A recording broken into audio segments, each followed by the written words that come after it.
I'm taking the strap. I'm strapped up. What's happening? What was that about?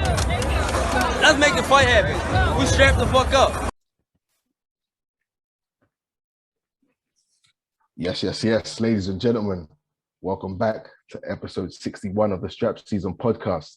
I'm your host, Flowz. And I'm your host, Kam. Yeah. And I'm guest Hayden Cowie. Yeah, as you can tell, we've got a special guest. But before we get into the episode, make sure you follow us on all our social platforms. That's Twitter, that's Instagram, SZN Podcast. And we're on all social streaming platforms and YouTube as well for the visuals. So make sure you hit us up on all those. Comment, like, subscribe, share. And yeah, as you can tell with me enjoying the pod, and you heard him briefly, we've got a special guest in the building today. And this is someone we've met on Clubhouse. We've had good discussions, great debates. And the beauty of those debates actually is that we don't always agree, but when you're talking to someone who knows their boxing and has great logic behind their opinions and facts as well, it always makes for a great debate, and there's no disrespect. We can agree to disagree. We can learn new things as well. I like to call him the voice because when he talks about boxing, the insights, the clarity, the breakdown he offers is captivating.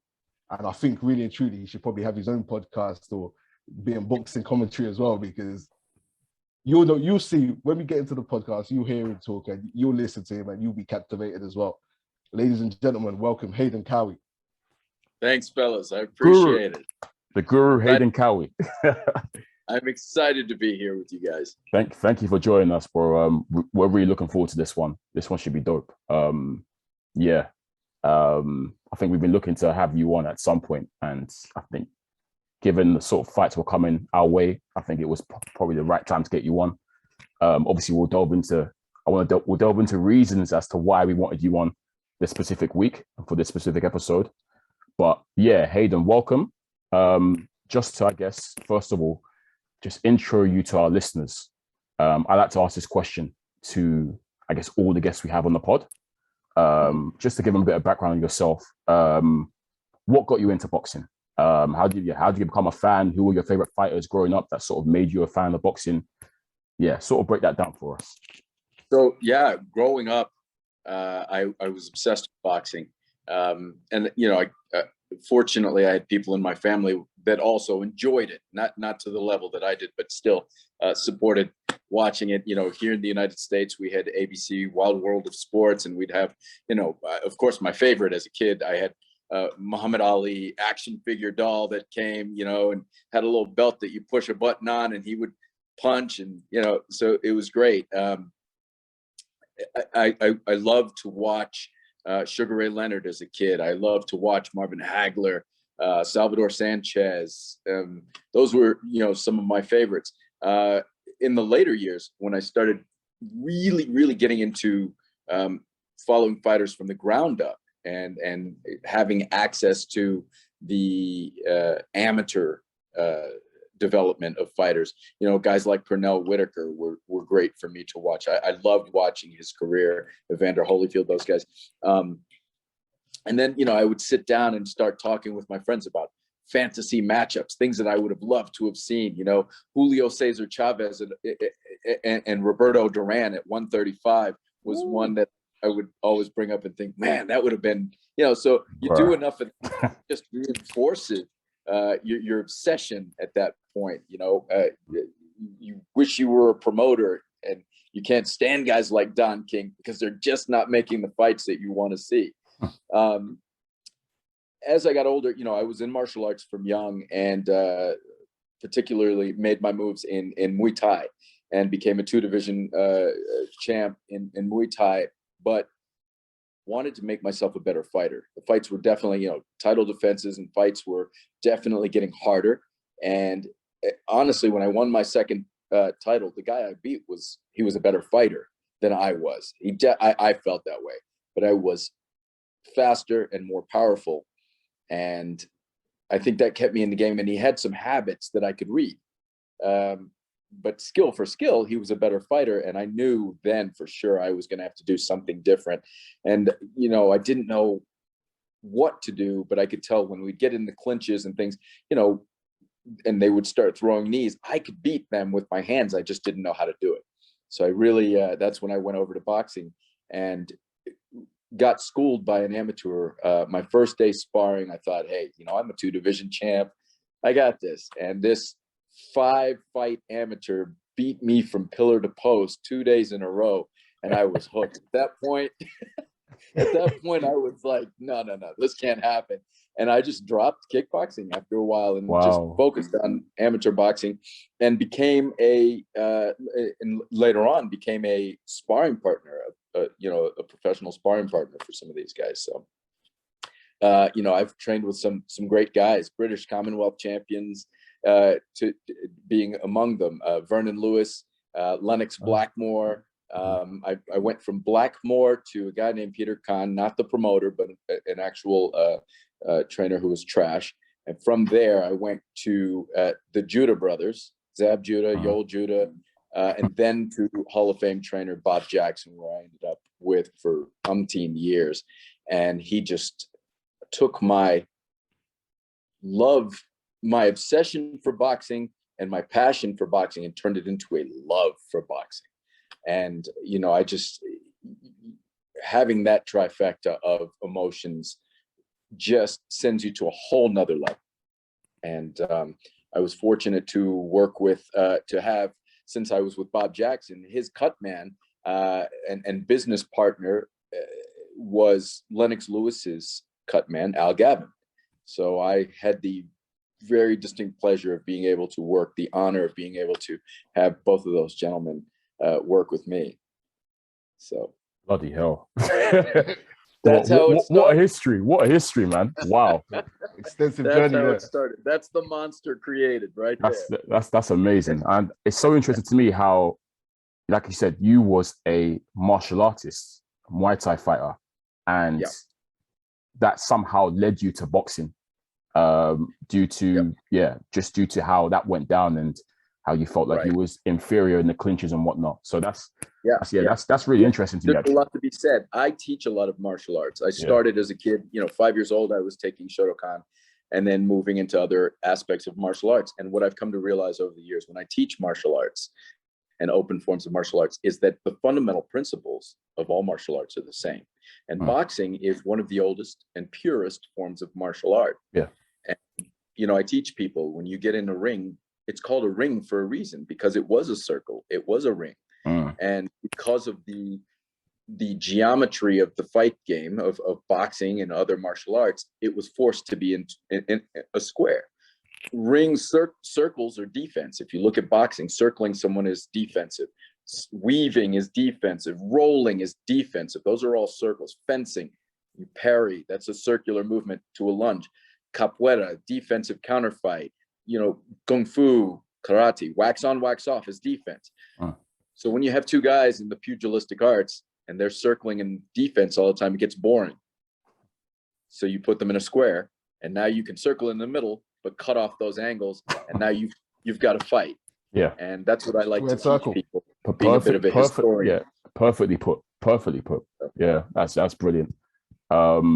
Great. What an intro straight away. But yeah, that's brilliant stuff, Hayden. Thanks for that.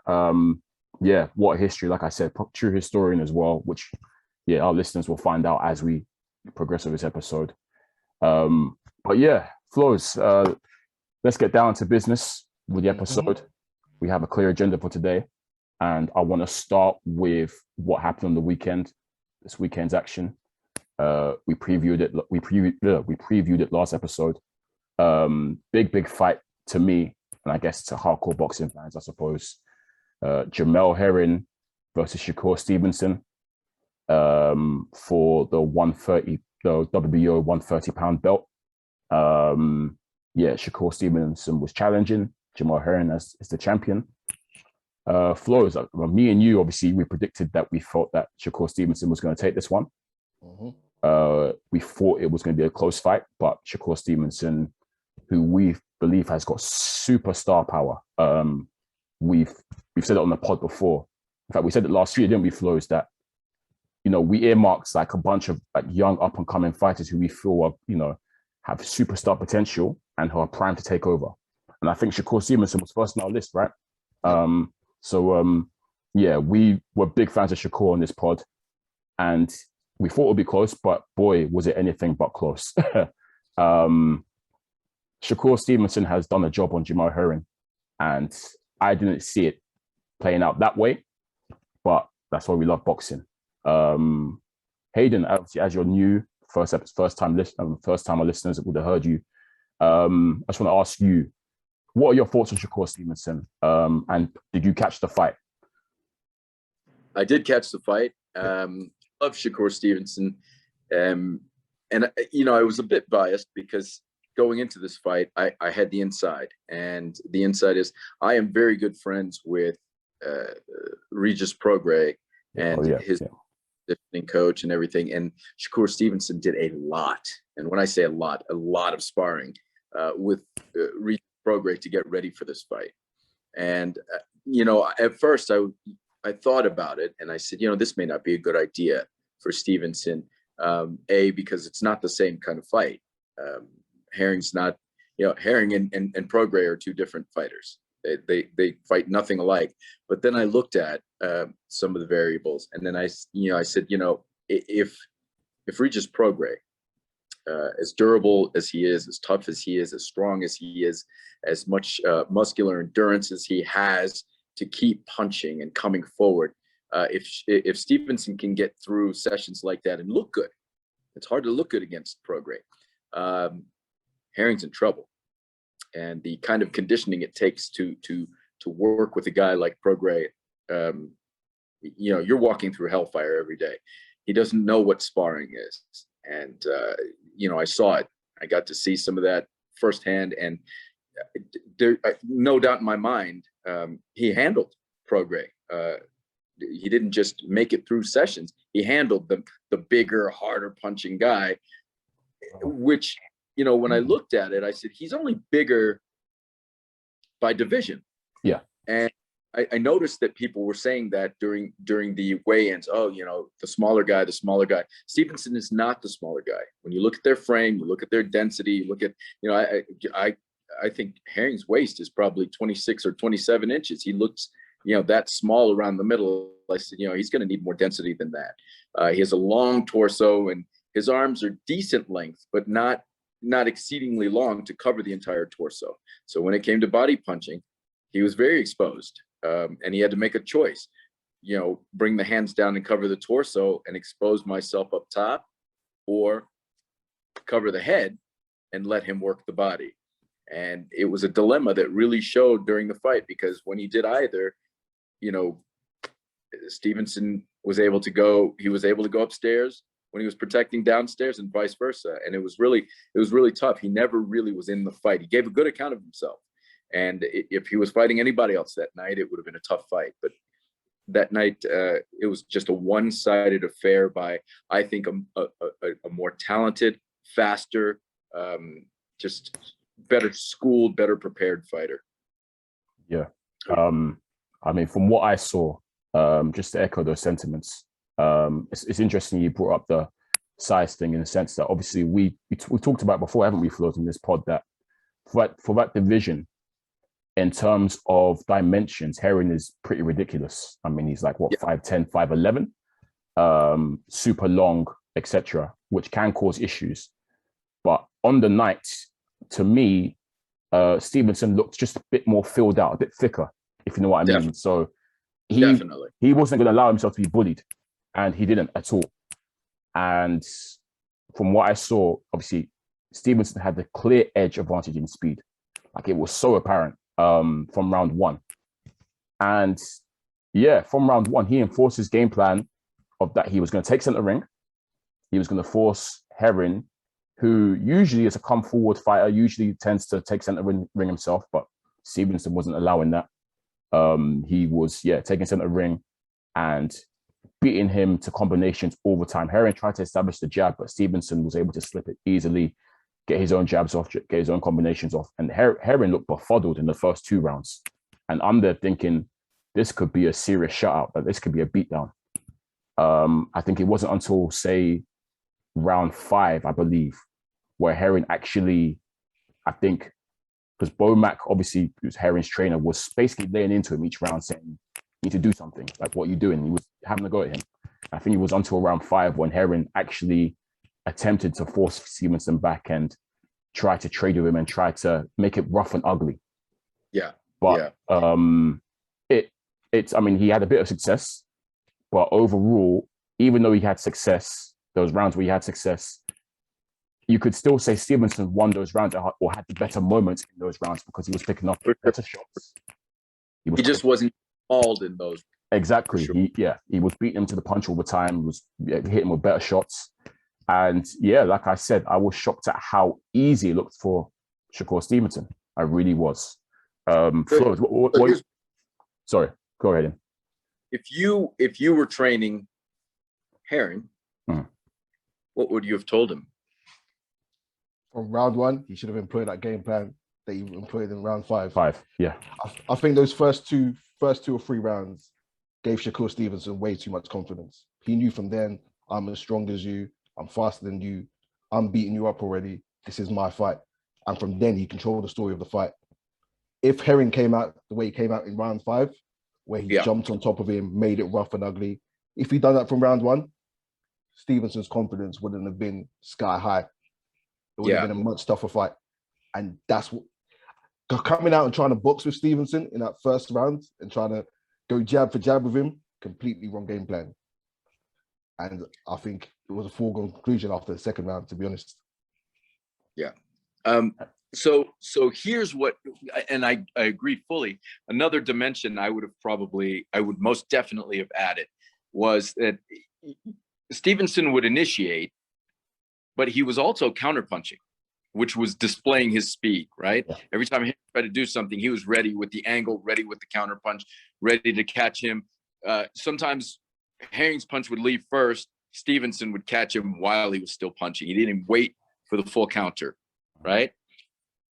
I think one of the key ingredients there, since he was so jumpy and since he was using so much speed, was make him overuse his speed and use feints. And that's something we didn't see Herring do at all. Make him feint and counterpunch his reaction.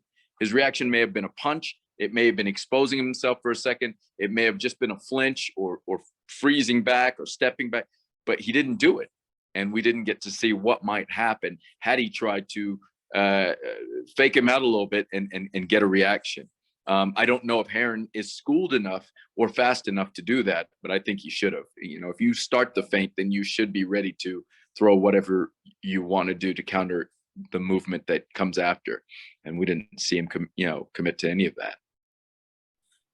Yeah, I think that tells to the skill gap between these guys because looking at Stevenson, he's got a well-rounded defense. When you look at his upper body reflexes, the footwork, his distance control. Sometimes he was stepping into Herring to close that gap and stepping out. It's a well-rounded defense, and when you look at his offense, that's just as well-rounded. Like you said, counter shots, his hand speed, putting together combinations. It was brilliant to see. A star for me, and A star easy. Yeah, for sure. I think Valdez is sweating buckets right now. Yeah, that's literally good segue because that's what I was going to move on to in terms of what's next for Shakur Stevenson, because he has called out Oscar Valdez straight away from the off. And I'll be honest, I don't think, let's not get twisted. Valdez is a wonderful fighter. Brilliant fighter. See, the question is last performance against Sao, which, I feel like he lost that fight. But apart from the hoo-ha with the whole drug issue and whatnot, let's not take anything away from Valdez. He's a brilliant fighter with some brilliant wins. I think we said the knockout against Brachelt, I believe it was. Brachelt. What a fight that was, and what a finish. But I'm gonna be real, Oscar. Don't know if you understand English or whatever, but I think he's running from that fight. I don't think he wants that fight one bit.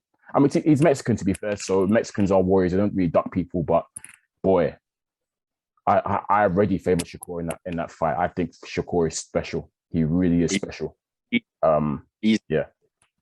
Easily, you're absolutely right. I kind of feel bad for Valdez because he beat Berchelt. Berchelt, to me, wasn't a very skilled fighter. He's a punching machine. He comes forward and he's just a punching machine. And I think Valdez fought the fight of his life to get out of that. That being said, when he looked at the rest of the division, they were always breathing down his neck. Oscar Valdez is the low-hanging fruit. He is one of the most exciting fighters, if not the most exciting fighter in the division. I think he's more exciting than Shakur. Shakur is just, we know what we're getting, so that takes the excitement out of it. We lose the risk factor, especially after he gets past Herring. We're not worried about him at all. We know the outcome, right? Valdez, every fight he's in is a question mark, and he's going to get up and he's going to fight his butt off to get to where he does.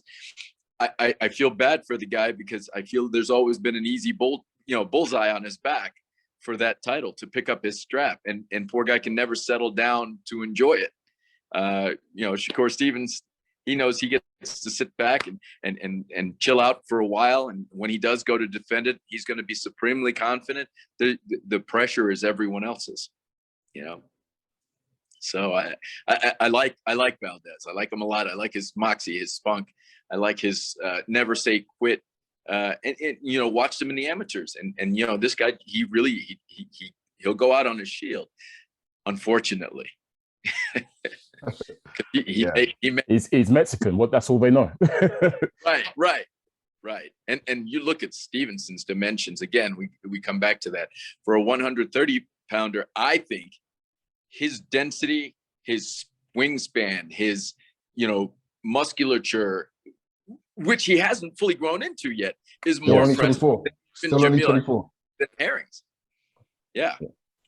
So I don't think he's reached the peak of muscular maturity for another, that he will for another 4 or 5 years. And here he is already looking like a man-child. Yeah, that's what impressed me the most. He seems to have that man strength now. Jamel Herring's 35, and he looked the bully in there at times. Shakur Stevenson, and for me, it's not the super featherweight division I want to be seeing Shakur Stevenson at for too long.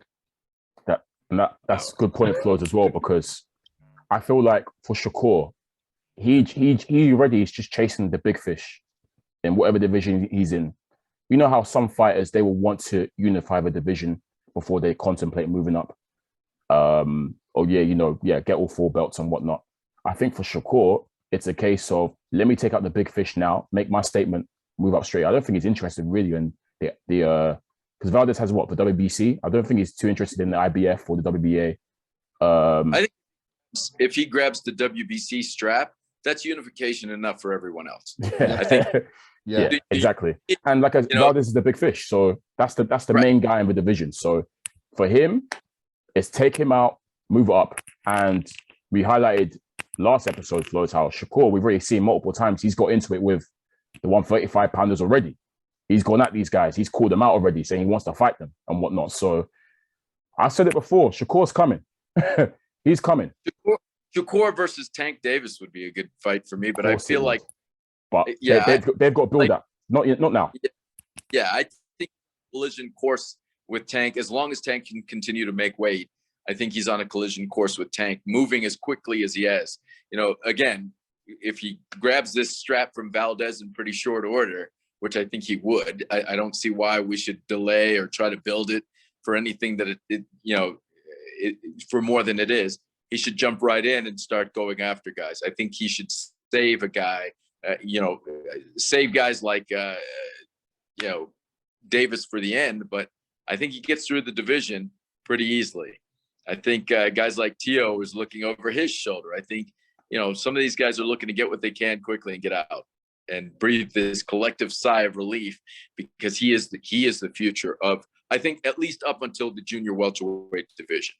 I think he's going to be severely challenged to get beyond there. I think he's going to be very challenged in the junior welterweight division.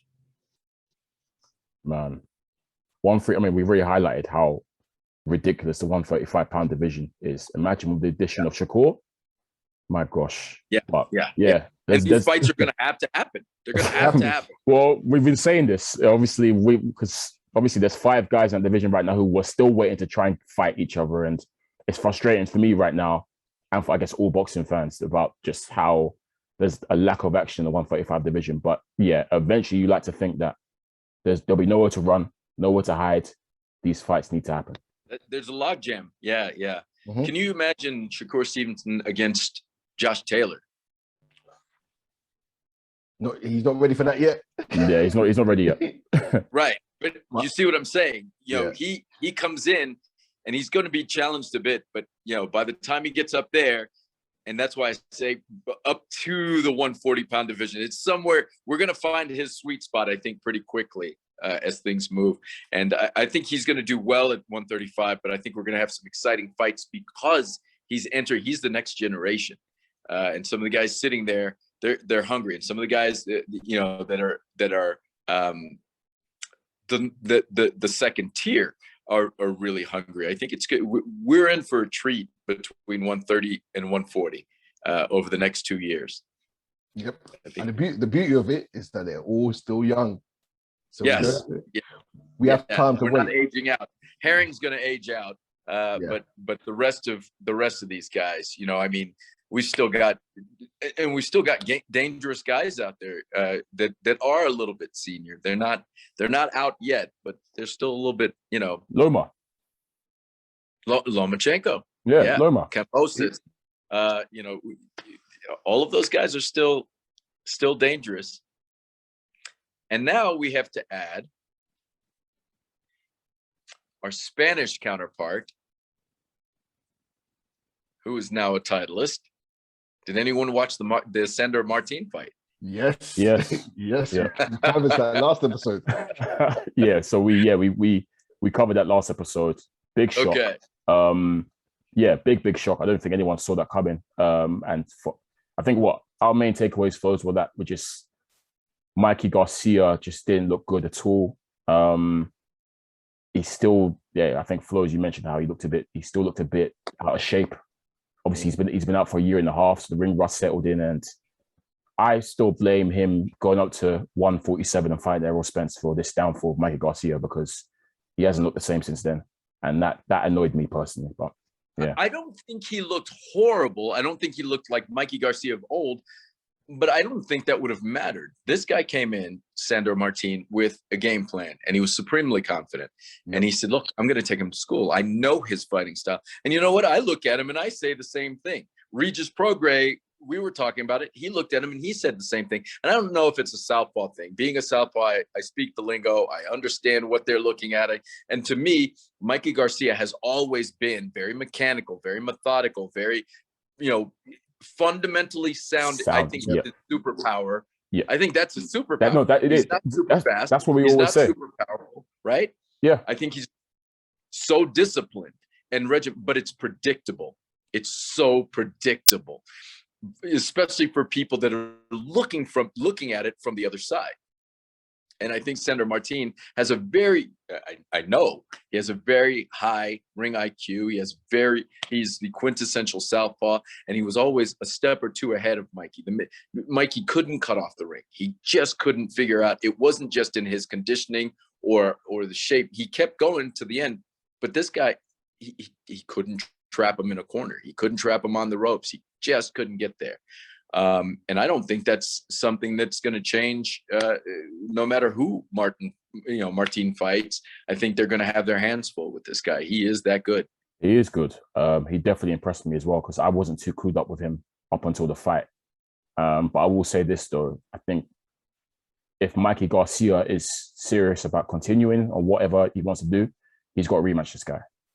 I'm not saying he wins the rematch or whatever, but I don't, because obviously there was a lot of talk when he came back that obviously he'll try and get a fight with Regis Prograis, etc. If Mikey wants these big fights, obviously Regis even said it himself, it's not going to happen, and it doesn't deserve to happen. But if Mikey and just his chances of beating I just feel like Prograis will destroy him. The southpaw is not a typical southpaw. Prograis is a seek and destroy type of fighter, and Mikey Garcia doesn't have the wheels to get out of the way of that kind of. If you get into a dogfight with him, Mikey Garcia is gone. That's it. He'll retire Garcia. He'll I agree. Yeah, he'll break it. So, I don't want to see that fight because I know the outcome. I don't want to see that fight because I think it's dangerous for a guy like Mikey Garcia and his fighting style. So what we say, Mikey Garcia should just retire, call it a day? If he can make 130, Oscar Valdez. He can't make 130. He can't make one. No way. If he can make it just for a few minutes. He has to rematch Sandor Martin. I'm sorry. If he wants to move forward, it's not he's got to rematch Sandor. Martin is on to bigger and better things, I'm sure. Yeah. If I were Mikey Garcia, I would just look to hang it up. He's done well on his talent. Me personally, I think this is a good place for Mikey to get out. Yeah, he's achieved a hell of a lot. He's achieved a hell of a lot, and he was a 5-division champion and whatnot. And I think obviously we highlighted it before, Flowz, that back then he was the kingpin, and it was him versus Loma we wanted to see. That was the fight to make. And then this stupid Errol Spence fight happened, and I just thought, why? And yeah, so he's made enough money as well. I think we would have been very underwhelmed with a Mikey Garcia Lomachenko fight. Again, when you flip it around on guys like that, and you look at Loma's fighting style, Mikey just doesn't have the wheels. He's never had the wheels to get out of the way of guys like that. Especially, he's tailor-made for left-handed fighters. Mikey Garcia is tailor-made for left-handed fighters. He's kind of a more balanced Leo Santa Cruz, puffed up Leo Santa Cruz to me. And meets his opponents head on. He's usually, he has enough technique and turns his punches over enough to bump their punches out of the way with his arms, and he'll get there first, not because of speed, but because he's just a driving force. He's a drill bit, constant, machine at what he does. But I don't see that he can beat a speedy, good defensive fighter, let alone a southpaw like that. Hey, I would have still loved to seen it back when he was at his peak. I would have loved to seen it still. But it is what it is. Obviously, he went a different path. Loma went a different path, and here we are today. But yeah, hats off to Sandor Martin again, because that's a big upset win, and he's like you said, Hayden, he's announced himself in conversations now. And I'm looking forward to seeing more of him, because I was impressed with what he offered up from a technical standpoint, just how he approached the fight. He came in, like you said, with a game plan. And just extremely confident. You could tell on the ring walk, you could tell his presence in the ring. You could tell, just by the way he looked at his opponent from start to finish. He didn't panic. He wasn't overly flinchy. He didn't react to everything, with head movement. Oftentimes he made the adjustment in his feet versus his head that let I can see that up here. I don't need that, but I'll move these to be in the right position, at the right angle, at the right distance. And I will counter you, and you won't be able to trap me. And by the time you look to punch, I'm going to be on to the next thing. And he did that time and time and time again. And, even if we said Mikey Garcia was 80% or 85% of himself prior, he was just light years ahead. It wouldn't have made a difference. It really wouldn't have. He was just so far ahead. Did you give Mikey any rounds in that fight? I can't even remember. I think I gave him a couple, but it was convincing. I gave him one round, and maybe one arguably only because Martin kind of took the round off a little bit. And but other than that, I couldn't even argue rounds for Mikey Garcia. They were so. I remember when I finished watching it, I remember thinking to myself, Mikey Garcia just got schooled. That was my. But that's what he said he was going to do. That was my first thought when I watched it. I said, "Wow, he's been schooled here." One of the judges gave it a draw. Yes, which upset me because it was never a draw. Yeah, that was tough. That was tough to swallow. And the fact that Mikey Garcia was smiling when they said that, I was like, you can't possibly think that this is even close. He must have been smiling. Somebody besides my mom loves my fighting. Oh, that's too funny. But yeah, let's round it up there, I think, with the smaller guys, because I want to start a discussion now on the big boys, the heavyweights. Yeah. And this was supposed to be a very different discussion. yeah, this is gonna be interesting. And as I mentioned earlier, right, in the pod, that we wanted Hayden to get on this episode specifically because, as Flo said, we cooked up with Hayden via Clubhouse. There was some good boxing rooms on Clubhouse back in the day, obviously, and you get a lot of discussions and debates and whatnot over boxing, which was, I guess, what the app is used for, right? And whenever we would discuss the heavyweights, it always got spicy, always got heated. As I said, heavyweight boxing just gets the juices flowing, right? And yeah, well, different topics will come up, such as top 5 heavyweights and who are your best heavyweights and whatnot. And obviously, the usual suspects will be there, right? Tyson Fury, Anthony Joshua, Deontay Wilder. At one point, obviously, Andy Ruiz was in there. And I think a lot of people would put in Dillian Whyte. And, the general consensus was that people would agree with Dillian Whyte being there, saying he's top 5. But there was always one voice that was very, very anti-Whyte being in the top 5 and just anti-Whyte in general, really. And that was Mr. Hayden Cowie. And Hayden would always offer up another boxer that he would place ahead of Whyte. You would always mention guys who you ranked ahead of Whyte. And one of those fighters was Otto Wallin, who you would always say that you felt that Whyte would struggle to beat if they fought. And then the second was Usyk. And the second was Usyk, yes. And who people would laugh and drag me about because he was, I believe someone said, a puffed up cruiserweight. And here we are with this puffed up cruiserweight handling a legitimate top 3 guy and owning a piece of the heavyweight pie. But I was always an advocate for Otto Wallin. And was over the moon when Wallin took out the trash with Dominic Breazeale, because that, there were people who would rank Dominic Breazeale in the top 5 or 8, and crazy. I couldn't understand that. That was ludicrous. That was just beyond ludicrous. Those people deserve to be bumped down to the gulag for sure. When I looked at Otto Wallin, I saw a guy who could handle the biggest of the big guys. Size wasn't a factor. When you looked at his very good, I won't say great, very good skill, his exceptional durability, his exceptional heart, and exceptional discipline. That's a lot of exception. That's a lot of exceptional to have in one fighter. Usually it's 1 or 2 of those things. I don't think he has the highest ring IQ, but I always say that when we're talking about the heavyweight division, we're not talking about a boxing division. We're talking about heavyweight fighting. It's the boxers who typically have longevity or who typically excel, right? They can all fight, but the ones that rise to the top or the ones who stay at the top are the ones who can actually box. Wallin is one of those guys. He boxes well. Not exceptional, but he boxes. Deontay Wilder did not box. Andy Ruiz, not typically a boxer. Joshua is a boxer, but Joshua's learning curve has been tremendous.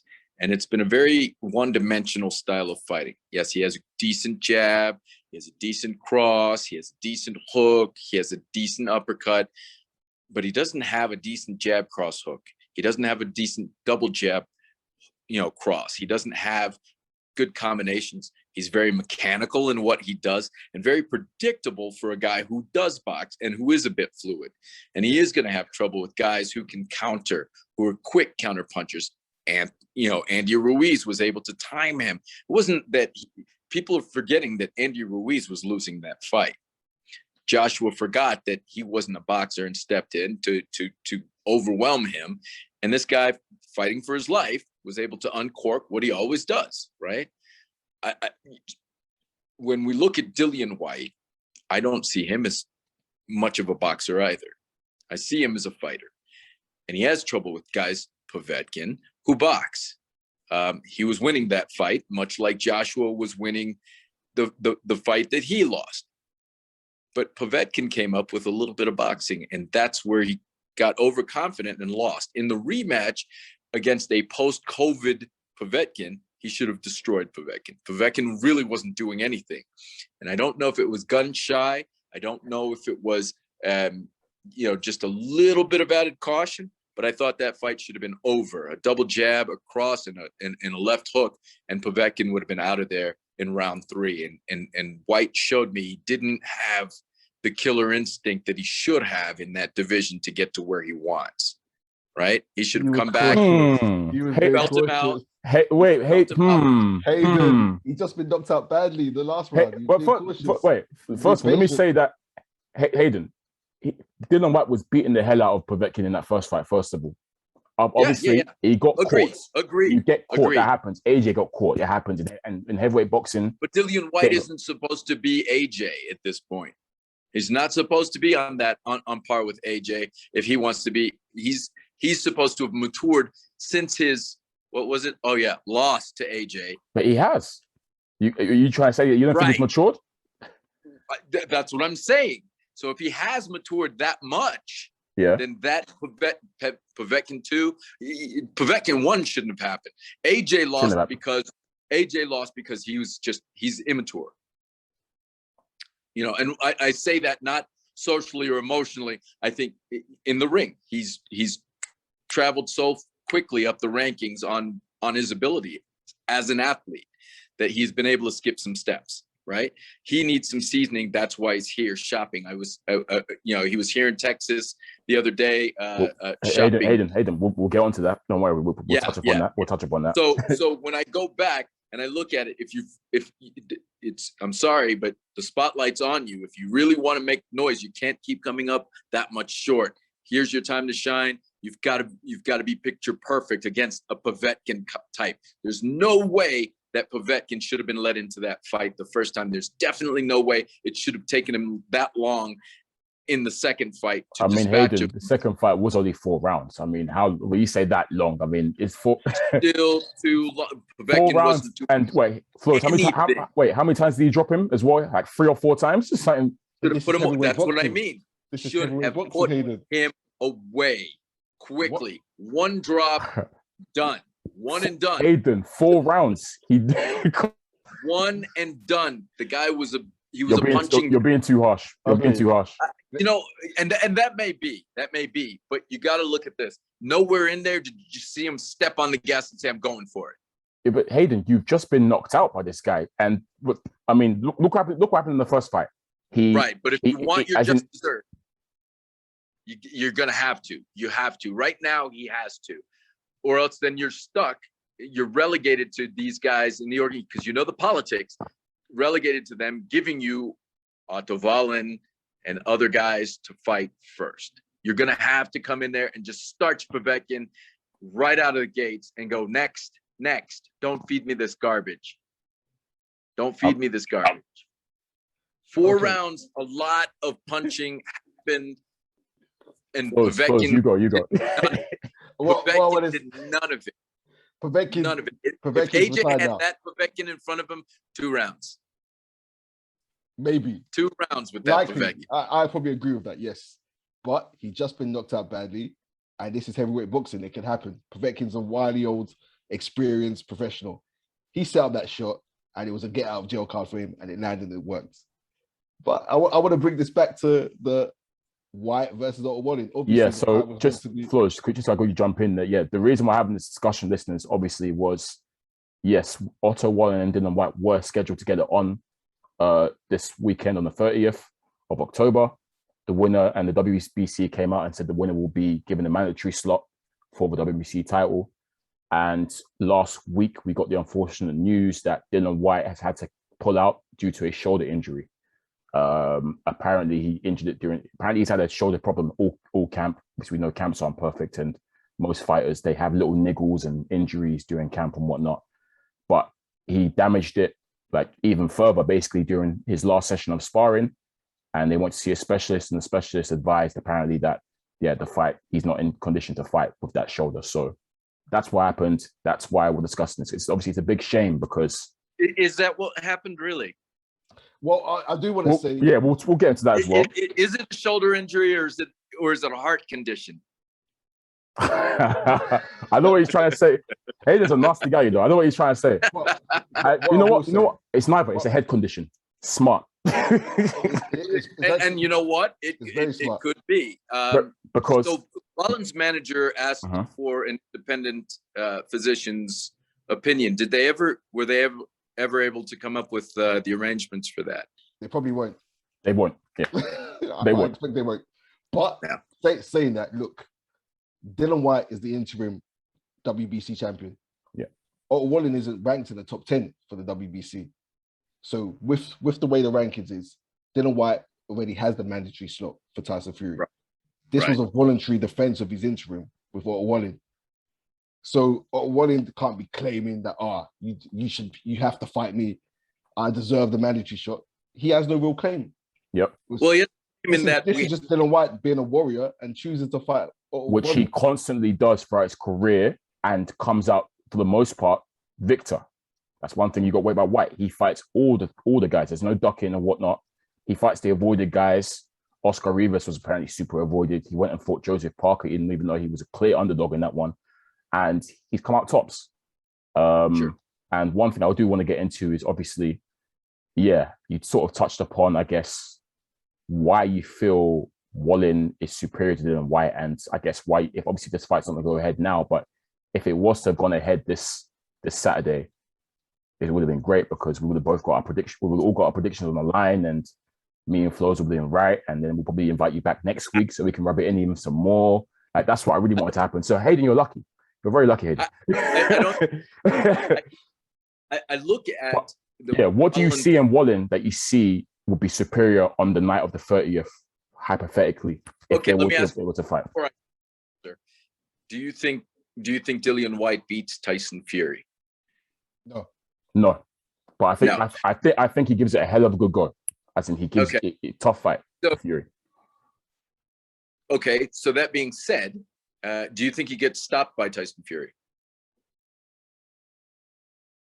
A lot of silence there. Okay. Potentially, yeah. If Fury continues fighting on in this Emmanuel Stewart weight, then there is a potential for him to be stopped. Yes, right. But I'll like to say no, you don't. But the potential is there.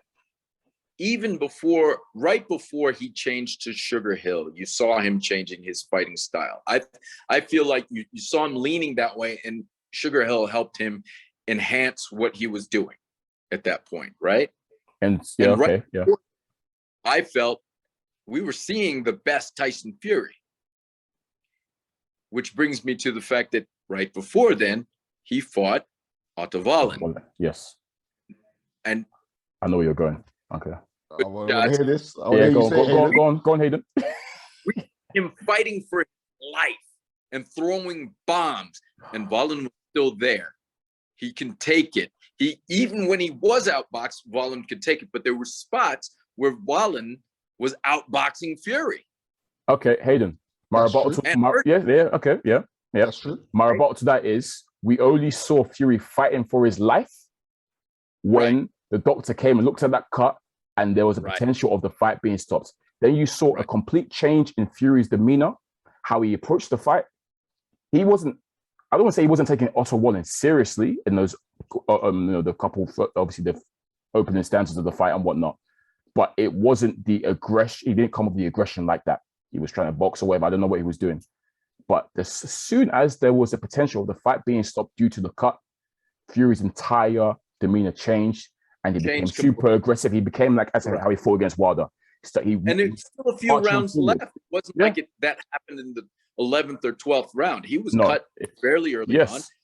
And we saw the desperation. So we saw the wounded animal fighting with every ounce of his being from then on. But if Fury had fought like that from round one, it wouldn't have been a close fight, in my opinion. Like, because when he changed and started walking forward and leaning on Wallin and beating him up like that on the inside, Wallin was, it was all, for me, it was all Fury. Like, Wallin was having little periods of success from that point onwards. I thought he had some, but when he did have success in those periods, they were great success. And I think it showed his skill, it showed his durability against the guy big. Right? Against the guy, I think he did a better job with Fury than Deontay Wilder did. Yeah, absolutely. I think if he had the kind of pop Wilder did, he would have beaten Fury. Yeah, I can agree with that. Performance against Wallin it wasn't a great performance by Fury. It shows to the weaknesses that Fury has. But you've got to remember, Fury was the lightest he'd been in a long time. Which was the most mobile he'd been in a long time. It was the wrong strategy for that fight. It wasn't the best strategy for that fight, as we could see. If he came in big, I agree, and had Sugar Hill in his corner, because he had Ben Davison in his corner at that point. Ben Davison, right. Yeah, maybe if he had Sugar Hill in his corner. Davison. I think Ben Davison did a phenomenal job with. Gave him credit. We've given him his flowers a few times in this podcast. So giving him huge credit for what he done with Fury, bringing him back from the dead, and the performance he had in the Fury Wilder first fight was a great performance. But Fury's a boxing man himself. He knew what he needed to best Wilder properly, and he knew what he needed to add to his game. So linking up with Sugar Hill Stewards was the best game plan. And I think it was definitely needed after that Wallin fight. He realized something needs to change because he didn't look good. Right there, what you just said right there to me says a lot. He realized after the Wallin fight. Yep. Right? If Wallin has left that kind of impression on a guy like Fury to make him go and do so much more, Dillian Whyte's elementary. But if that Tyson Fury fought Dillian Whyte as well, he would have realized the same message. I think so. He would have got the same message. I don't think so. I think Dillian Whyte is a bigger target, a more stand in front of him target. I don't think he boxes as well. I think it was the boxing prowess of Otto Wallin, which is underrated. But you look at, again, I go back to Brazil, a big man. When we start talking about can he hang with those guys? There's a big man on his resume. Can he hang with those guys? There's an even bigger man now. He should really be getting Brazil out, by the way. But I digress. Whyte's knocking out Brazil. 100% now. Whyte's knocking out Brazil because he's bigger, not because he's a better boxer. Because he's going head on. He's going head at him, and he is bigger. He is more powerful than Wallin. But I think Wallin's big enough. And that's what I said about Usyk becoming champion. People, he's not as big as these guys. You don't have to be as big as these guys. You don't have to hit as hard as them. You have to hit hard enough. And if you can hit in succession, these guys, the problem with Deontay Wilder, the problem with AJ, one punch, big punch, but still one punch at a time. Guys like Wallin and guys like Fury, they throw in combination. Yep. And that's a problem. Okay. So, do I think that Dillian Whyte deserves to be up in the top 6 or 7? Yes. Top 5 now? Yes. Now. Who's your top 5? List your top 5, just so we. Okay. Got to start with Fury. Yep. So we've got Fury, Usyk, Joshua, right? And for me, it gets a little tight right here, but I've still putting Wallin up there before I put Dillian Whyte. Wow. Wow. So Wilder completely slid out, yeah? Yeah. So for me, okay. Wilder is out because there's blood in the water, and we have the formula for Wilder. Okay. Yeah. Andy Ruiz? Wilder also damaged himself. And I said it before, look, why are you putting on mass? It's going to slow you down. It's not functional. As a strength coach myself, I'm not going to put more mass on. You already have. Yeah. You're already the pound for pound best, hardest puncher. You not just pound for pound, you are the hardest puncher in the division. I think it's the first time we're clear in the heavyweight division actually who the hardest puncher is, right? Before, when people were talking about, Mike Tyson, I didn't think so. I said Lennox Lewis. Other people would say, David Tua had a bigger left hook, so-and-so. Right now, I think we can all agree that Deontay Wilder has the biggest punching power. You don't need more mass then. It's enough power to stop anybody. How about we, instead of learning how to bench press 350 pounds, which really isn't that impressive, you learn how to put 2 and 3 punches together other than a super long leaping jab followed by a long right hand. How about we learn how to fight at range? Shorten your punches. You know, when a guy fights tall and long, or if a guy fights up in your face, how about we learn a little bit of that and how to cut off a ring and make a guy fight before you start bench pressing a guy. He's not going to be on top of you in the ring where you have to press him off of you. You know, there's no direct correlation putting in that much upper body mass. Now your body has to feed that. You know, it burns more glycogen. You require more oxygen. You're not going to have the stamina. And we did see him gas out.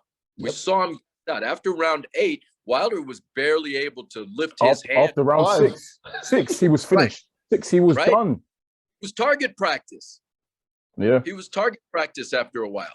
I think at this point too, A, his confidence is shot. B, he took a lot of rough shots there. And C, kind of like when Roy Jones stripped himself of all that mass to go back down to fight Antonio Tarver, it can be damaging if you do it too quickly. But right now, I've got to take Deontay Wilder, fractured, broken Deontay Wilder out of the equation and bump these guys up.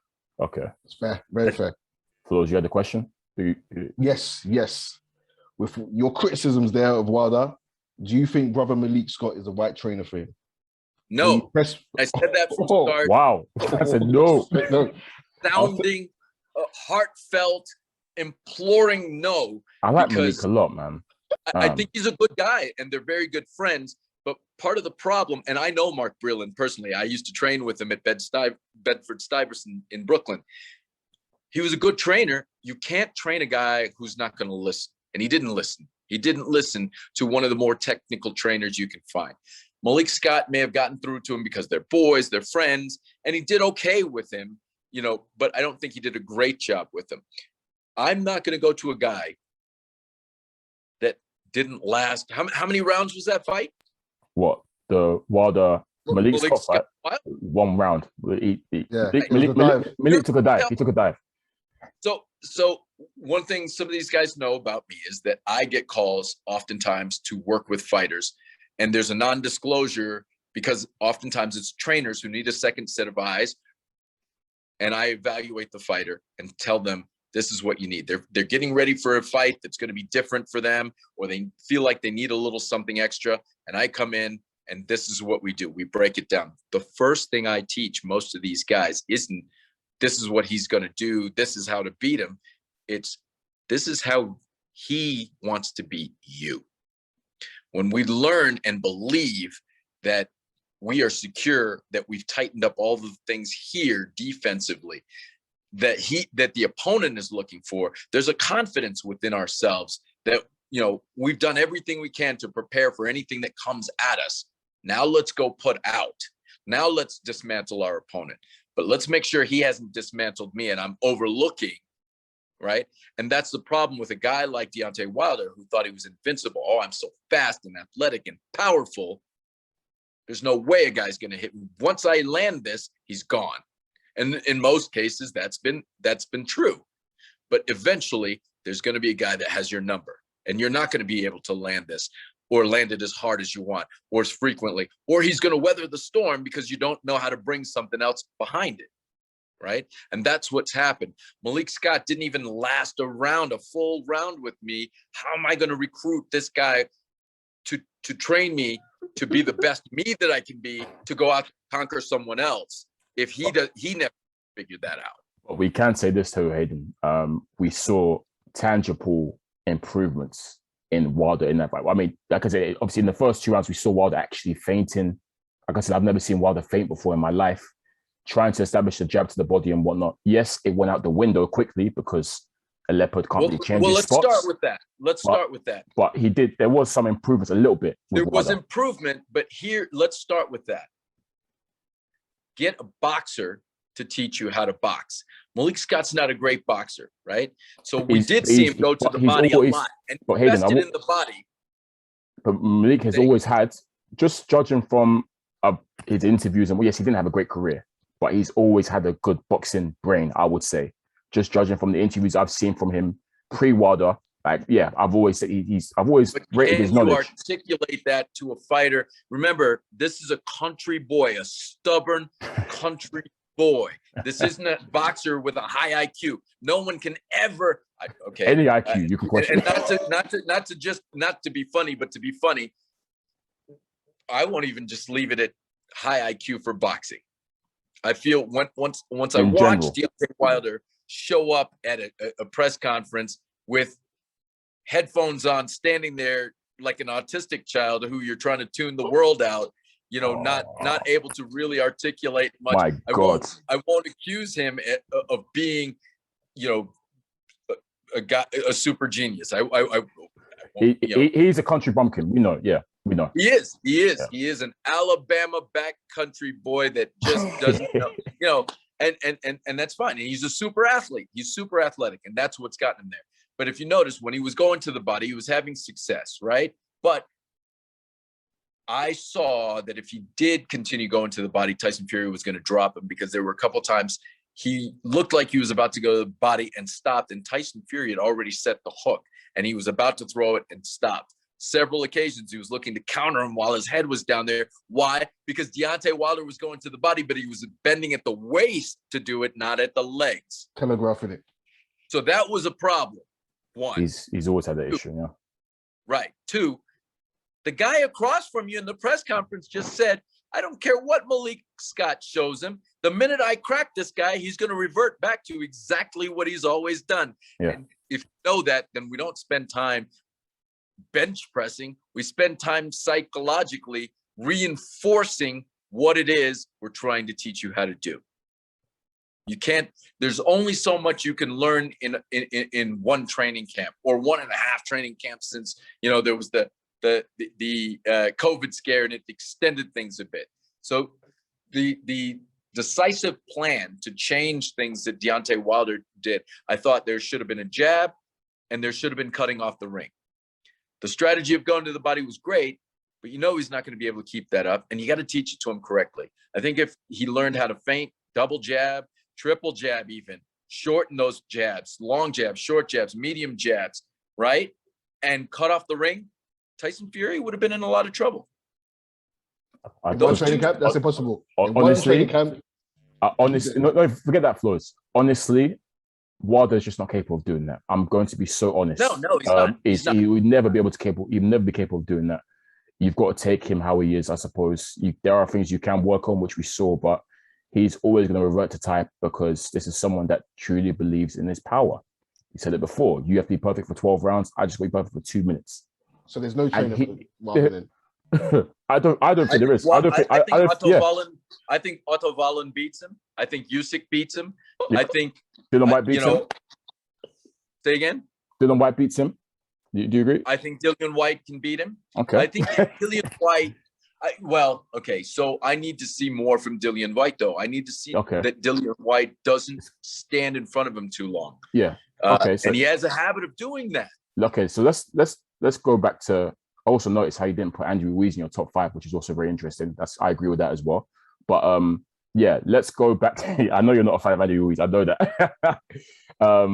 But yeah, taking it back to, I guess, Whyte and Wallin, the fight that was supposed to happen. But I know you mentioned how you feel like Wallin's boxing ability is underrated. And for me, that's something that I actually attribute to Dillian Whyte, his underrated boxing ability. I know his flaws are very there to see. Doesn't have great footwork. His footwork is all over the place half the time. But for me, doesn't get him out of the way in time. Yes. But for me, in terms of I actually think Dillian Whyte has a really, really good boxing brain. And I've always said it before, I stand by it.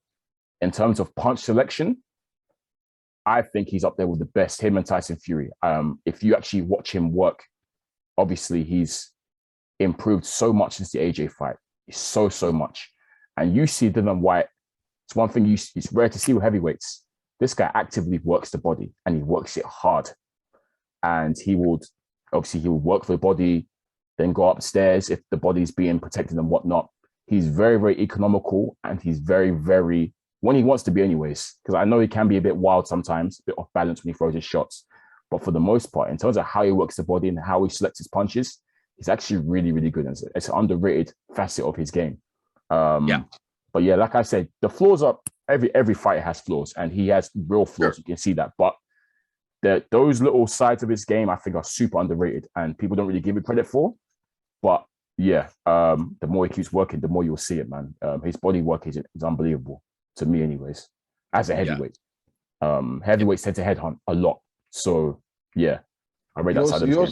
He also has like the dark arts in him as well. Yes, he's a dog. And this is why I feel like sorry, Flowz. Say your piece, because he's got the dark arts. He'll lean on you. He'll rough. He's talking a lot of trash right now from a hospital bed, though. But Hayden, that's what he's about. He's always, Dillian Whyte keeps the same energy from day one. Flowz, you can be from the day we've seen him arrive. He talks smack. He doesn't like let off you. Calls everyone out. He calls everyone out. He literally has that road we call it road over here in the UK, just like, that goon mentality. That's what Whyte is. He's a thug. He won't let himself be out box battle, Wallin. He won't just let someone box his head off. He's not going to let that happen to him. He'll lean on him. He will be dirt, and he's got the dark arts on smash. Honestly, he's got it on lock. An example of this, Hayden, I like to go back to the Joseph Parker fight. Joseph Parker is a boxer who we can easily say, when that fight was made, is a much better boxer than Dillian Whyte. And a part of us, I think, when that fight was made, I think me and Flowz were quite worried. We were saying this is the really tough fight for Whyte, because Parker is a really good boxer, and Whyte's going to have to box out of his skin. Whyte didn't even do that. He didn't even bother to try and box with Joseph Parker. This guy said straight away, cool. Go at him. Yeah, I'm going to go at you. I'm going to go to war with you. I'm not going to box you. I'm going to go to war with you. I see, and I think Joseph Parker's overrated as a fighter. Yes, he is. Yeah. I can defer back to the Chisora, Chisora fight. Mm-hmm. I'm sorry, I need you guys to run that again. I had Chisora winning by a round. Oh wow. Okay. I'll take a draw, but I had Chisora winning by a round. I need them to run that again. I wasn't convinced.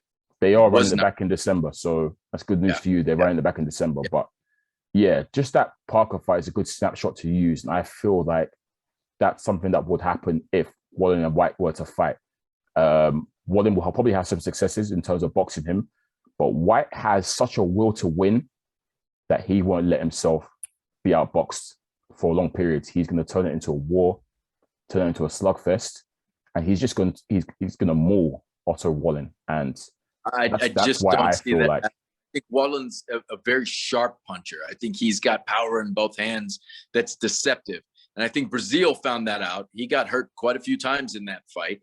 I think Tyson Fury was hurt. And it's hard to hurt Tyson Fury. And he hit him flush a few times. That cut, when you look at the cut and how bad it wasn't caused by a butt. It wasn't caused by an elbow. It was caused by a punch that was sharp, on the money, and turned over and dragged on his face.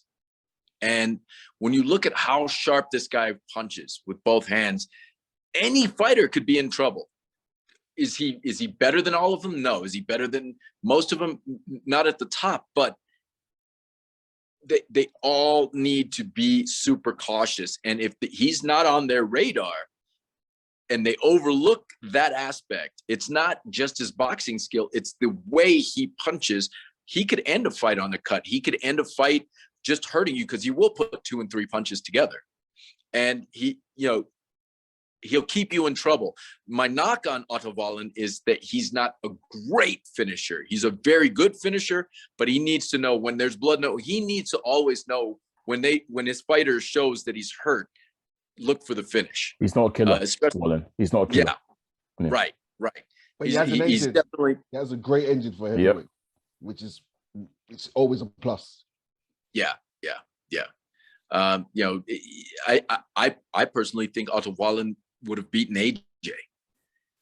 I think he's just that much farther ahead in his ability. AJ Hayden. is a pure athlete. He's a little bit because Wallin's a boxer. He's that rare boxer at that level. You know, just like when I used to say Usyk would beat AJ, and people would, what, are you crazy? He's too small. I don't think so at all. I think he's small enough to be mobile enough and fast enough to get out of the way of long, flat, straight AJ punching. And if Wallin takes his head off center line, I think it could almost be, you know, it's just an academic fight for him. I think it's just, he takes him to school. He really does. Wow. I can't co-sign the AJ shout, but I mean, that's I don't know that he stops AJ, but I think he outboxes AJ. Okay. Okay. I think AJ knocks him out though, but yeah, no. Okay. So let's put a disclaimer in there. If he doesn't get caught by AJ, and you know, I'm not going to double down on this and say, no, he definitely beats AJ. Although if he doesn't get caught by AJ, I think he has a great chance of outboxing him. Okay. If AJ can't land that punch, if he doesn't land that money punch or that money two punches to put him down and out, I think he beats him by 2 or 3 rounds. Okay, that's fair. Are you a fan of Wallin's resume? Because when you see with Dillian Whyte, for example, you compare, Whyte has definitely fought the higher level. Definitely. But I mean, I'm seeing guys like Travis Kaufman and a couple of guys who's named like a couple Eastern Europeans. And his best win is Brazil. Sure. Yeah, exactly. His best win is Brazil. Gotta recognize. But I do think that the Fury fight catapults Wallin up there. And is kind of levels the playing field. He really got an education. He really grew a lot and learned a lot in that fight. He had to. And he learned a little bit more about going to the well to be able to survive that fight, because the onslaught was tremendous at times. I think now he has the opportunities as well. I think that Fury fight has given him more opportunity. I think it was a question of opportunities. But I wanted to ask you, now that this Wallin fight isn't happening, what next for Otto Wallin? Me personally, we're Otto Wallin's manager, and I would still make noise about this because it's your job, and that's what I'm paying you to do, right? As a manager, that's what you're being paid to do. Here's what I would do. I would go after the WBA regular champion so that I have a belt secured, right? Trevor Bryant would not be able to walk around calling himself a world champion. I would also take out the #1 contender, Emmanuel Char, if he gets out of his lawsuit there with Frezzo Kendo and the WBA. I'm not even trying to see Char fight. He needs to pack it in. My guy's just been hanging around for ages. Him and Frez, But I understand that. Yeah, and it's sad because Frezzo Kendo may end up winning the WBA heavyweight title and becoming the oldest man to be a heavyweight champion on paper through the court system. If I were Frez, I would take the challenge against Trevor Bryant. So, you know, really, Wallin needs to go for the low-hanging fruit and then work his way back up. If you've got a WBA belt, you can call yourself a world champion. It puts you in line. It puts you in contention. And you do get to say, I am a world champion. It's marketing. So for me... I like to see him with Ruiz. That's a low-hanging fruit. He beats Ruiz. Yeah, but I think I'd grab a belt first. I think the Trevor Bryant fight's the easier fight to make and the easier fight to win. So I'd go there and I'd be a world champion. That way we've got a world championship 12-rounder with a fat Andy Ruiz instead of a 10-round fight that means is a crossroads fight for either fighter. Okay. So I've got 12 rounds to stretch this guy out and pace myself and make him tired and take him out, versus a 10-rounder, which is going to be slightly, paced slightly faster. There's a title at stake. I get a little bit more marquee value for the money there. It's such a shame that obviously this fight with Whyte isn't going ahead, because like I said, Hayden, proving you wrong would have been so sweet, honestly, because I'm so adamant that Dillian Whyte would have won that fight. And you're clear, obviously you clearly believe that Wallin would have got his number and whatnot. It's a shame. And somewhere down the line, I would like to see that fight again. I hope they remake that fight at some point down the line. But let's talk about, obviously, you mentioned it earlier, how you questioned Dillian Whyte's heart and whether he does have a legitimate shoulder injury. even if we're not going to throw accusations out there, or we don't know anything right now, obviously. But if it is legitimate, fair enough. And if it isn't legitimate, good, good. Because we saw what happened last time. Obviously, I'm sure you're familiar with Dillian Whyte's history with the WBC, how he was number one contender for over, how long? Flowz, how long was it? Like over 600 days, 2 years? Yeah, something crazy. The WBC over 1,000 days. Over 1,000 days, yeah. Yeah, exactly. Over 1,000 days. So the WBC have done him dirty multiple times. How they never enforced that Wilder fight, I have no idea. Obviously, we know WBC were protecting Wilder. Let's not go into that. We know what happened there. But obviously, and Dillian Whyte's issue was he wasn't taking a step back. A lot of guys could have waited for the opportunity to come or fought rubbish opposition. He was fighting good opponents and beating them. But obviously, as we saw, he ran into a guy, even though he was beating Povetkin up, he slipped up. And that obviously ruined his standing with the WBC. And so I feel like him this time, maybe not going into a risky fight, potentially losing his mandatory slot, because like we said, he's already interim champion. It's a very, very smart move. And, it is. It is a smart I'm move. glad he's done and it. If management can get him out of it, that's great. I don't fault him for that. It is a business at the end of the day. And, these guys are putting it on the line.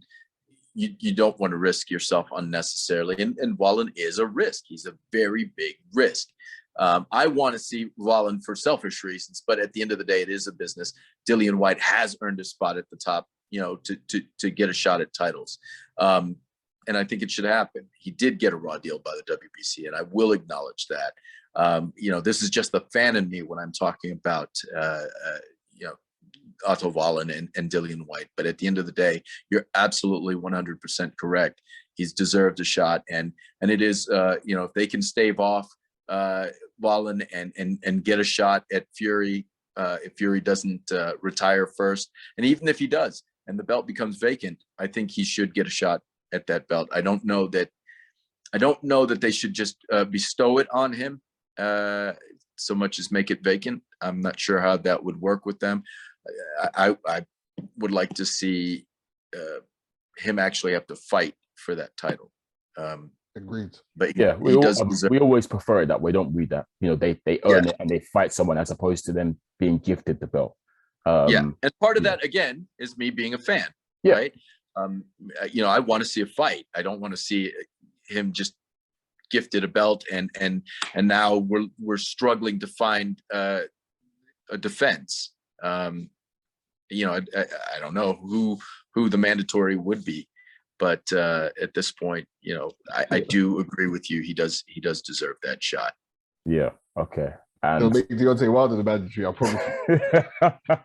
I would have a problem. I would have a huge problem with that. I would have a problem with it, but at the same time, I really want to see that fight for my own selfish reasons. As I've said before, a lot of guys when we discuss who wins between Whyte and Wilder, a lot of people say Whyte has no chance.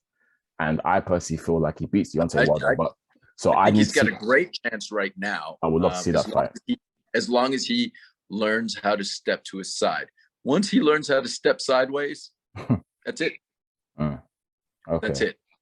And step sideways and cover up from that, wild hook.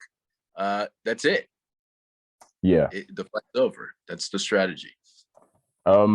So I want to have a quick discussion now, just on the wider heavyweight division, I guess. Obviously, we've seen some major developments, obviously. AJ, first of all, lost his titles against Alexander Usyk. Wonderful performance from Usyk. Brilliant performance. And obviously then we've seen Tyson Fury sew up that trilogy with Deontay Wilder with a wonderful win. And the heavyweight division, is booming right now, as we know. I want to talk about, obviously, developments from the AJ side of things. A lot of people obviously were attacking him, not attacking him, but, basically saying he's washed up and whatnot, for losing to Alexander Usyk, which to me is crazy because Usyk is a generational fighter. No shame in losing to Usyk. But I think one of the main takeaways was AJ needed to get a new trainer, a new training camp set up. And obviously since then, there have been some developments in that sense. AJ is currently in America, and we've seen videos of him I believe, in Canelo's gym. So Eddie Reynoso. He's visited Virgil Hunter's gym as well. That's the legendary trainer to Andre Ward. And we have also now apparently seen him head down to Houston, which I believe that's where you're from, right, Hayden? Yeah, here in Houston. He was in Sugar Land, which is right outside of Houston at the Charlo gym. Yes, Ronnie Shields. Ronnie Shields and Dominic Gwynn. Yeah. Who was assisting.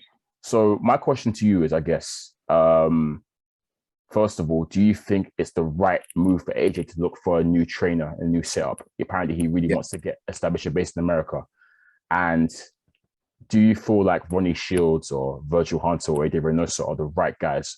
And if not, who would you offer up? I would offer up Dominic Gwynn. And people don't realize what an asset a guy like that is. He is a giant killer. That's a guy who knows he'd be able to teach AJ. He would have beaten AJ. And he's the kind of guy that would teach you how to beat yourself. When you're confident that you know how to beat yourself and you know how everybody else knows how they want to try to beat you, then you can get to the prospect of beating someone else. And Dominic Gwynn has been quietly toiling away, working with these guys, and from heavyweight to heavyweight, and from giant killer to giant. I think that would be invaluable. I think being a chief second, working with Ronnie Shields, that would be still a great asset. Now, there are people who talk about loyalty. Oh, McCracken did so well with him, and he did. You guys have sang his accolades. I've sung his accolades over the years with what he's been able to do and how far he's been able to bring AJ. But to get him to that next level and to start smoothing, out some of these tight spots and square spots and angles and rounding him out a little bit, I think he needs to get away from that strictly European and almost dominant amateur feature of his fighting style, and come over here where it's a bit more diverse in fighting styles, and learn from some of these guys in a little more balanced fashion. I think he needs to learn how to box a little bit more, how to turn his punches over and not push a little bit, how to move his head a little bit. He started to show a little bit of that against Usyk, but I think he needs a little bit more. I think that AJ fought a brilliant fight against Usyk. Okay, let me back up and say, to me, this is one of the best fights I've seen from him. Touching a guy instead of overcommitting all the time, using the jab, poking around a little bit. He was just in there with a guy who's a little bit faster and a lot more angular. And let's face it, how much southpaw experience does he have, right? So I think coming here gives him a new look, gives him a new wrinkle, gives him a new experience, fresher eyes. And Ronnie Shields is a badass. He's a really great guy, and having a guy like Dominic Gwynn in the back pocket to show him what, as a heavyweight, I'm looking at here and how to beat you, especially a slightly smaller heavyweight, looking at how to beat a giant, a faster heavyweight, a more mobile heavyweight. I'm going to show you, what they're looking. I think that's a great asset, and you don't necessarily have to remove McCracken from a camp. Yeah, you're building a team. Yeah, right. So you're not leaving somebody, you're adding people. And I think that's what people have to remember. You don't have to take away to add. You can always add. Yeah. Okay. I will ask you this as well, because obviously we've had conversations off air and whatnot. And apart from Dominic Gwynn and Ronnie Shields, I remember you offered up another coach who you felt would be perfect for AJ, and that was Buddy McGirt. That's something I was going to say. Yeah. Do you still feel like the other day, right? Yeah, that's what you told me. Do you still feel like Buddy McGirt is a great fit for him? I do, especially since the bane of his existence right now is the last fight, and that is the possible, almost inevitable rematch with Usyk. Buddy McGirt has been in the ring with who I think is the greatest southpaw of all time, and he gave a good account of himself against Pernell Whitaker. Buddy McGirt is a strategist. Buddy McGirt is a motivator. When you see Buddy McGirt lean into Arturo Gatti and really look him in the eyes and say, well, what do you want to do? When Gatti says, I think I broke my hand. What do you want to do? And you can see he commands that respect from his fighters that they don't want to disappoint him. I think AJ could use a little bit of that. I think he could use somebody that he's driven by and somebody that gets him. And Buddy McGirt does. He takes the time out to build a relationship with his fighter and earn that respect from his fighter that they don't want to disappoint. And they tend to listen more. Buddy asks questions in the corner. A lot of times you'll see, like even in the Deontay Wilder fight, we talked about from round 6 or round 8 on, at first, there was a fight happening. And, you would hear them asking questions and you'd hear Deontay Wilder respond and he would ask some of his own questions and nod his head. That's a good sign that a guy's thinking and he's looking and he's making observations and he's conveying and communicating information. The minute a fighter stops doing that and he's just staring at the other corner, there's a problem.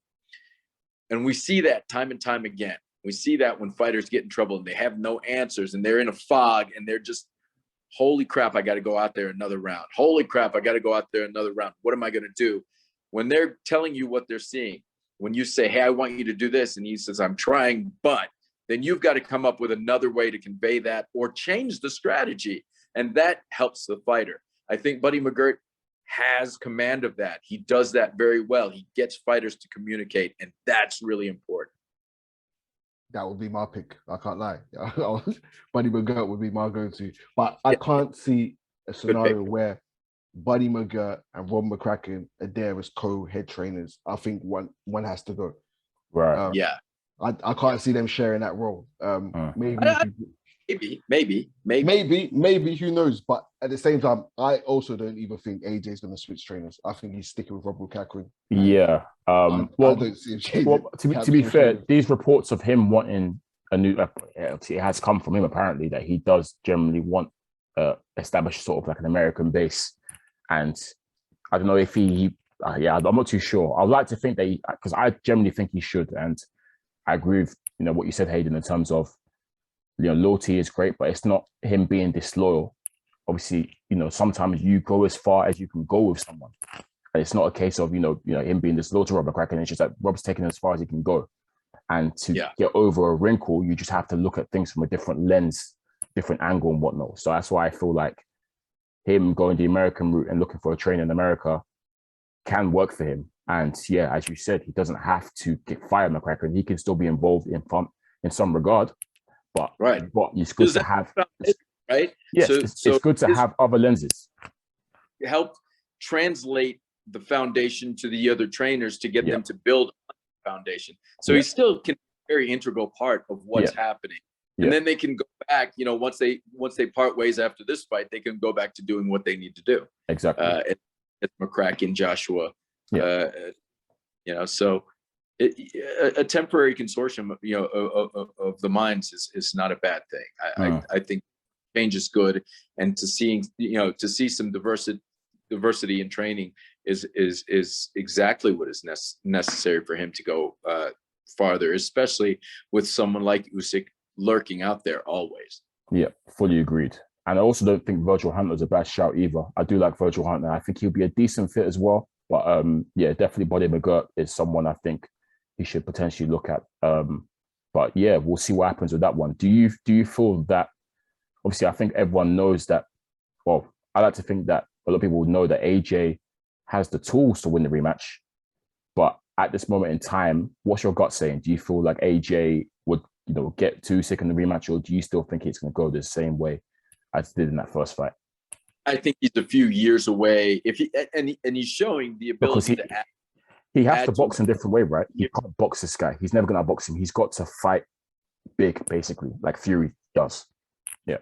I don't know. I just think that what I saw was a guy like Usyk just has his number. The fighting style, I think he just has AJ's number. It was just too easy. So, but do you feel like if AJ, do you agree that AJ made it easier than what it should have been by fighting in that way? Or do you feel like if AJ came and fought big, that still would have happened? AJ, but see, here's the problem: is AJ's so clean, he's so neat, it's too nice. He just doesn't have that kind of.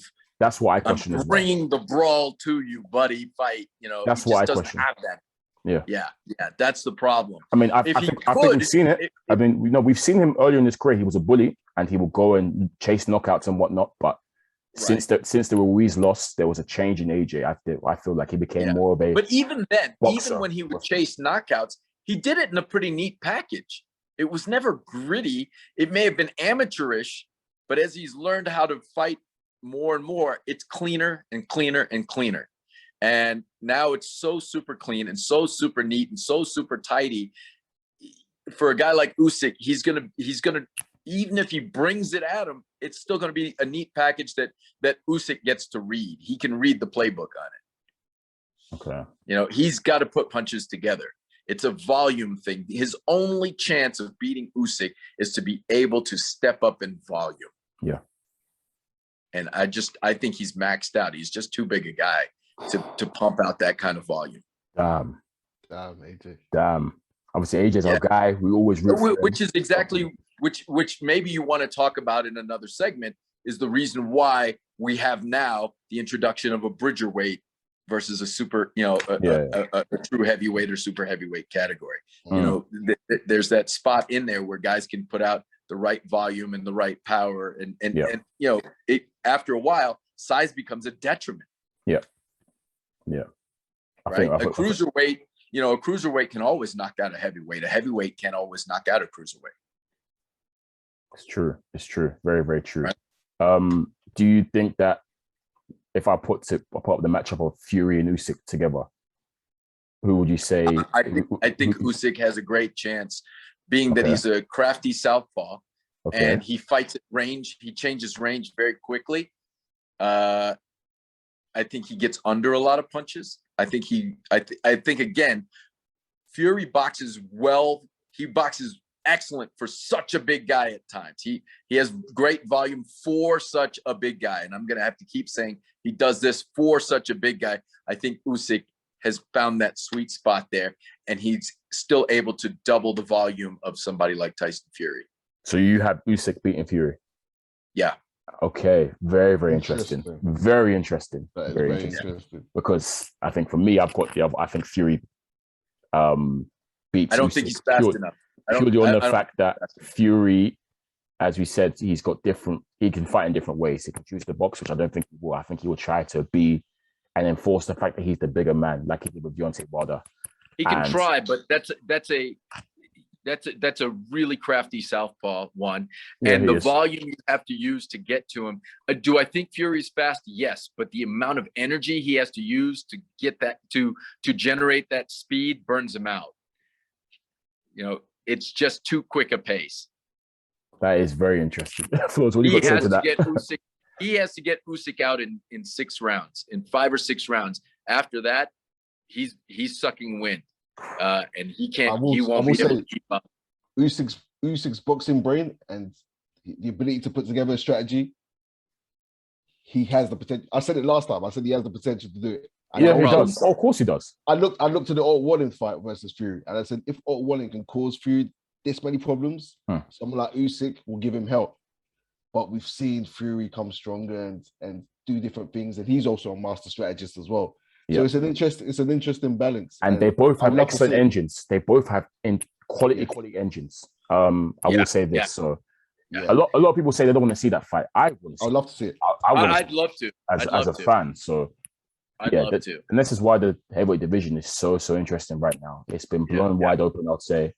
Man. As listeners, as you can expect, we can talk boxing for hours, all of us, clearly. But we're super fans. But we are going to have to wrap up now, I'm afraid. Right. This has been wonderful, though, Hayden. Honestly, thanks for coming. This has been a really good discussion. And we're definitely having you on again. If you fancy coming back, we'll definitely have you on again. Love it. Thoroughly enjoyed this. Yeah, man, it's been really good. Hayden, tell the listeners where they can get you on the socials. If you want, I'm I do shows on BWTV, Boxing World TV, on Facebook, and follow me on Hayden Cowie Guru, Instagram, That's my Hayden Cowie Guru. Look for me to be starting a podcast in the future, and hopefully get back on here as a guest because this was fantastic, guys. This was great chat. Honestly, that's a podcast I'll be tuning into. I'll tell you that. 100%, 100%. We'll make sure we'll get your tags in there when we get this uploaded, so the listeners can find you. That is Hayden Cowie Guru on Instagram for the listeners to get at Hayden, from DM him boxing questions and whatnot. As you can tell, this man's got a wealth of knowledge when it comes to boxing. This has been great, man. I thoroughly enjoyed this episode. Likewise. It's been episode 61 of the SZN Podcast. I've been your boy Kam. I'm your boy Flowz. And make sure you check us out on all the streaming platforms, Instagram and Twitter, Spotify, Apple Podcasts, all of that. Like, subscribe, comment, leave us a review. Peace. Get a strap. I'm strapped up. What was that about? Let's make the fight happen. We strapped the fuck up.